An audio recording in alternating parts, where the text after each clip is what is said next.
देखिए, बिलासपुर में स्कूल में झाड़ू पोछा कर रहे स्टूडेंट्स की तस्वीरें सामने आई हैं। दरअसल बच्चों से सफाई कराने का वीडियो भी सामने आया है। बताया जा रहा है कि बिलासपुर के सरकंडा स्थित आत्मानंद स्कूल का ये पूरा मामला है। उच्च अधिकारियों तक के शिकायत अब पहुंच चुकी है और अब आगे कमेटी बनाकर जांच करने के निर्देश भी दिए गए हैं। तो बिलासपुर में स्वामी आत्मानंद स्कूल का क्या हाल इस वक्त है, ये आप तस्वीरें देख रहे हैं कि स्टूडेंट्स पढ़ाई करने के बदले यहाँ पर झाड़ू पोछा करते नजर आ रहे हैं। जितेंद्र थवाइत हमारे सहयोगी इस वक्त हमारे साथ जुड़ रहे हैं। जितेंद्र, तस्वीरों में, इस वीडियो में हमारे दर्शक और हम देख पा रहे हैं कि आत्मानंद स्कूल का क्या हाल हो रखा है। स्टूडेंट्स जिन्हें पढ़ाई करनी चाहिए वो यहाँ पर झाड़ू पोछा करते नजर आ रहे हैं।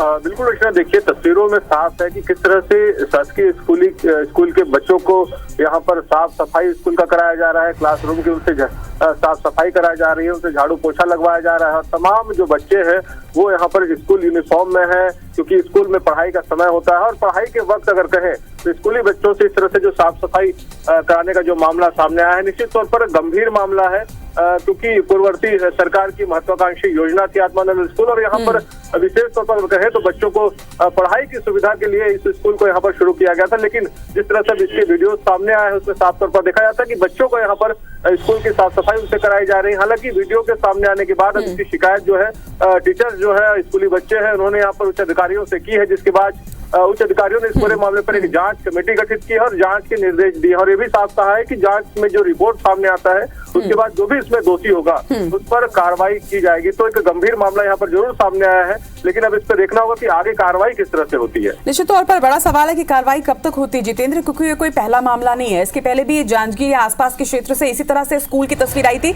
और कई स्कूलों की तस्वीरें सामने आ चुकी है, जहां पर बच्चे कभी पानी भरते, कभी टॉयलेट साफ करते, तो कभी इसी तरह से आंगन साफ करते और फर्श में झाड़ू पोछा लगाते नजर आते हैं। और हर बार यही कहा जाता है कि कार्रवाई होगी, लेकिन कार्रवाई होती नहीं। और ये तो कुछ मामले हैं जिनका वीडियो सामने आ जाता है या फिर जहां पर शिकायत होती है वहां पर ये बातें सामने आती है। ऐसे कितने ही स्कूल होंगे जहां पर कोई शिकायत ही नहीं होती होगी, कोई वीडियो ही नहीं सामने आता होगा, कोई तस्वीर बाहर नहीं निकल पाती होगी, लेकिन बच्चे पढ़ाई छोड़कर इस तरह से कामकाज में लगे हुए रहते हैं।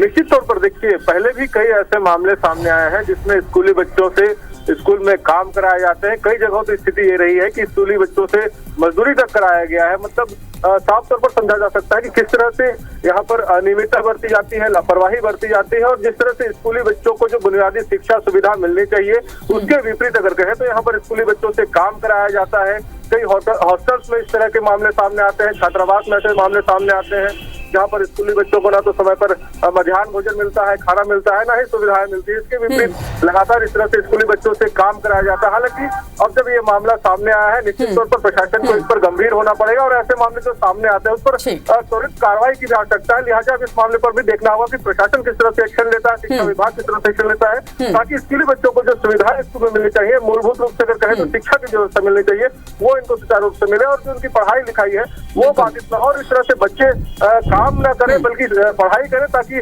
उनका जो भविष्य है वो यहाँ पर संवर सके। जी बिल्कुल जितेंद्र, इस खबर पर लगातार नजर बनाकर आप रखिएगा, अपडेट्स आपसे लगातार लेते रहेंगे। फिलहाल तमाम जानकारी के लिए आपका बहुत बहुत शुक्रिया। तो बिलासपुर की ये तस्वीरें हैं जहां पर साफ तौर पर देखा जा सकता है कि बच्चे कैसे झाड़ू पोछा फर्श पर करते नजर आ रहे हैं। हालांकि अब कहा गया है कि कमेटी बनाकर इसकी जांच की जाएगी, लेकिन देखना होगा कि कब तक कमेटी बनती है, कमेटी कब तक जांच करती है, कब रिपोर्ट सौंपती है और उसके बाद एक्शन कब तक होता है। और जब तक ये एक्शन होगा तब तक क्या बच्चे इसी तरह से पढ़ाई छोड़कर इसी तरह से काम करते रहेंगे।